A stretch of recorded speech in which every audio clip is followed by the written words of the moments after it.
Angel one जिसने पिछले 3 सालों में यानी 2021 से जनवरी 2024 तक 200% के रिटर्न दिए पिछले 3 साल में। और पिछले 1 साल की बात की जाए इसकी तो यहाँ पे देख सकते हैं कि जो ये स्टॉक जो है अराउंड 46% तक यहाँ पे टैंक हुआ है।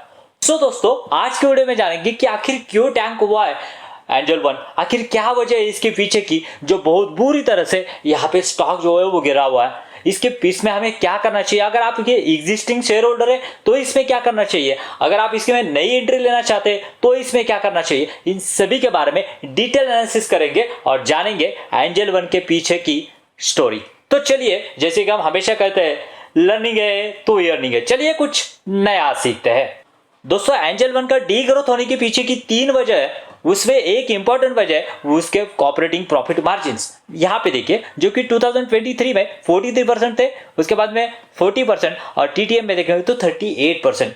और इसके पीछे की वजह अगर देखें कि क्या आखिर रीजन है उसके पीछे की, तो ये दोस्तों उसके reason Angel One join the force to the IPL promote financial awareness, यानी इन्होंने स्पॉन्सरशिप ली हुई है और यहाँ पे अपने एडवर्टाइजिंग से यहाँ पे प्रमोट कर रहे हैं। उसके वजह से बहुत सारा खर्चा इनको करना पड़ रहा है और ये खर्चा जो है वो अभी P&L में हिट हो रहा है और उसी वजह से ये जो मार्जिन है ऑपरेटिंग प्रॉफिट मार्जिन यहाँ पे ऑपरेशन में आते हुए दिख रहे हैं। ये एक दोस्तों इसका इम्पैक्ट क्या होगा इसके बारे में हम आगे वीडियो में डिस्कस करेंगे, पॉजिटिव निगेटिव दोनों इम्पैक्ट इसके बारे में डिस्कस करेंगे। दोस्तों दूसरी वजह जो है वो सेबी ने यहाँ पे कहा है, SEBI asked to exchange the charge all member uniformly, यानी यहाँ पे क्या होता था जब भी हम कोई भी ट्रेड लेते थे उसका जो कुछ परसेंट यहाँ पे एनएससी को मिलता था और एनएससी जो है उसका रिबेट के तौर पर यहाँ पे जो डिस्काउंट ब्रोकर है उनको देते थे। लेकिन सेबी ने क्या कहा है कि उनका जो है वो परसेंटेज है वो कम किया जाएगा और ऑब्वियसली इसका इम्पैक्ट पे उनके प्रॉफिट एंड लॉस पे यहाँ पे देखने को मिलेगा। और तीसरी बात है दोस्तों जैसे कि हम यहाँ पे कंटिन्यूसली न्यूज में देख रहे हैं, सेबी जो है वो आने वाले कुछ दिनों में यहाँ पे मे भी ऑप्शन ट्रेडिंग के ऊपर बैन लगा सकती है या फिर चार्जेस ज्यादा लगा सकती है या फिर कुछ तो यहाँ पे एक्शन ले सकती है, जो कि यहाँ पे एंजल वन का मैक्सिमम रेवेन्यू सोर्स जो है वो यहाँ पे इसका यही देखने को मिलता है, उनका ब्रोकरेज। और ये अगर वही कम हो गया तो हो सकता है कि इनका बिजनेस पे ऊपर बहुत बड़ा इम्पैक्ट हो और उसी वजह से दोस्तों यहाँ पे जो शेयर प्राइस है उनके बहुत तेजी से यहाँ पे गिरते हुए दिख रहे हैं। सो दोस्तों ये तो हो गए उसके पीछे के रीजन, लेकिन अभी हम फाइंड आउट करेंगे क्या सही में यहाँ पे फ्यूचर में ग्रोथ ट्रेजेक्टरी हमें देखने को मिलती है एंजल वन से या फिर ये शेयर ऐसे ही फॉल होते रहेगा और हमारा जो इन्वेस्टर है उनको वेल्थ डिस्ट्रॉयर साबित होगा। चलिए देखते हैं दोस्तों पहले तो जानेंगे कि एंजल वन जिस सेक्टर में काम कर रहा है उस सेक्टर की कितनी ग्रोथ है। तो इसके लिए यहाँ पे एक डाटा देख सकते हैं, मार्च 2024 में यहाँ पे ये जो ईयर ऑन ईयर बेसिस पे जो डीमैट अकाउंट खोले गए यहाँ पे 32.25% की यहाँ पे ग्रोथ है, यानी इतना बड़ा पोटेंशियल इस मार्केट में ही है। एक पहली बात यहाँ पे अगर देखे जाए दोस्तों तो एक डाटा है जो कि बाय 2020 में जो कि just only 4 crore demat account थे, वो डीमैट अकाउंट जो है वो अराउंड अभी 50 करोड़ तक पहुंच चुका है, यानी with in 4 year 10 crore demat account बढ़े। यानी यहाँ पे हमें समझ में आता है कि मार्केट शेयर जो है या फिर पोटेंशियल जो है वो बहुत बड़ा है, पहली बात। उसके बाद में दोस्तों ये आने वाले जो सिनेरियो जैसे कि मैंने 3 सिनेरियो बताया उसको कैटर करने के लिए कंपनी ने क्या किया है, तो दोस्तों यहाँ पे हम देख सकते हैं कंपनी ने नए प्रोडक्ट वर्टिकल यहाँ पे लॉन्च किए हुए हैं। यहाँ पे देख सकते हैं कंपनी ने क्या किया है, यहाँ पे इंश्योरेंस पे भी कैटर किया है, उसके साथ साथ अगर देखेंगे angel one asset management company भी है, यानी यहाँ पे ये जो है वो यहाँ पे म्यूचुअल फंड भी बेचेंगे।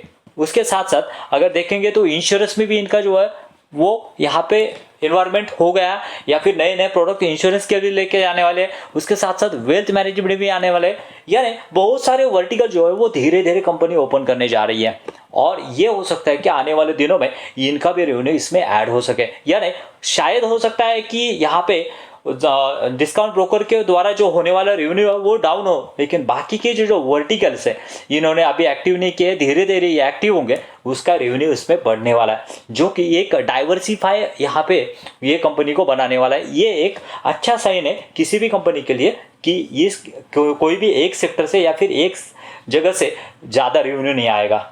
दोस्तों कॉम्पिटिटिवनेस की बात की जाए तो ये कंपनी कहाँ पे स्टैंड करती है ये देखने के लिए हमें ये डाटा यहाँ पे रेफर करना पड़ेगा।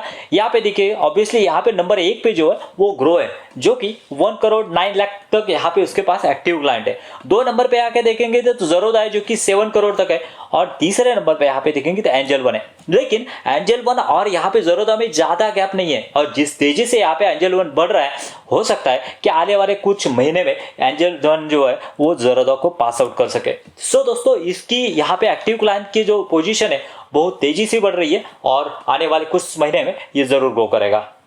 सो दोस्तों फंडामेंटल्स की बात की जाए तो बहुत ही डिसेंट फंडामेंटल्स देखेंगे आपको। यहाँ पे आरओसी आरओई डिसेंट है, और यहाँ पे पी रेशियो देखेंगे तो यहाँ पे इंडस्ट्री पी के साथ चल रहा है। जिस तरह से कंपनी की ग्रोथ हो रही है बहुत डिसेंट है। पी रेशियो जो है वो भी बहुत डिसेंट है। और उसके साथ साथ वैल्यूएशन की बात की जाए तो यहाँ पे देखिए दोस्तों पी रेशियो जो है, यहाँ पे पी रेशियो इस कंपनी का देखेंगे तो मीडियन पी जो है इस कंपनी का देखिए जो कि 21 है, और अभी मीडियम पी चल रहा है अराउंड 15, यानी बहुत बड़े डिस्काउंट पे ये कंपनी अभी अवेलेबल होती हुई दिख रही है। यहाँ पे अगर प्रॉफिट एंड लॉस की बात की जाए तो दोस्तों अभी भी कंपनी कंटिन्यूसली सेल्स कंपनी का बढ़ रहा है। यहाँ पे कंपनी का अगर नेट प्रॉफिट की बात की जाए तो नेट प्रॉफिट जो है वो भी कंटिन्यूसली बढ़ता हुआ हमें दिख रहा है। और यहाँ पे अगर नीचे आते तो देखिए प्रॉफिट ग्रोथ, सेल्स ग्रोथ भी अच्छी है, प्रॉफिट ग्रोथ भी अच्छी है, लेकिन उस तरह से कंपनी का शेयर प्राइस नहीं बढ़ रहा है। और आरओई देखेंगे तो वो तो बहुत ही डिसेंट है। और एक बात दोस्तों यहाँ पे अगर देखेंगे तो बोरिंग्स आपको 2500 दिखेगी, जो कि लॉन्ग टर्म बोरिंग्स कितनी है वो देखना बहुत इंपॉर्टेंट है। और लॉन्ग टर्म बोरिंग में देखेंगे तो कुछ भी बोरिंग्स नहीं है, यानी लॉन्ग टर्म में डेट फ्री कंपनी है, जो कि एक अच्छा साइन है। दोस्तों यहाँ पे प्रोमोटर की होल्डिंग बहुत ही कम है ऐसा हमें लग रहा है, लेकिन एक इंटरेस्टिंग चीज अगर आप देखेंगे तो यहाँ पे देखिए यहाँ पे प्रोमोटर ने तो यहाँ पे अपनी जो होल्डिंग है वो ट्रिम की है, लेकिन बढ़ाई किसने है। यहाँ पे FIS जो 5% थे अराउंड 15% तक गए, और DI जो 11% थे वो 14% तक गए। और यहाँ पे अगर देखेंगे तो पब्लिक जो है वो 38 से 34% तक गई है। यानी यहाँ पे FIS को भरोसा है, DIS को भरोसा है कि ये कंपनी आने वाले कुछ सालों में धमाका कर सकती है। सो मुझे लग रहा है दोस्तों कंक्लूजन यही है कि आपके पास अगर ये स्टॉक है तो आप जरूर होल्ड कीजिए। मुझे लग रहा है कि आने वाले कुछ सालों में ये कंपनी मल्टी बैगर रिटर्न देख सकती है, इवन दो इसका मार्केट कैप जो है वो अराउंड 19,000 तक है। सो अगर वीडियो अच्छा लगा होगा तो वीडियो को लाइक और चैनल को सब्सक्राइब करना मत भूलिए, क्योंकि ऐसे ही बहुत अच्छे डिसेंट ये एनालिसिस हम करते रहते हैं। मिलते हैं नई वीडियो में। Thank you very much. जय हिंद।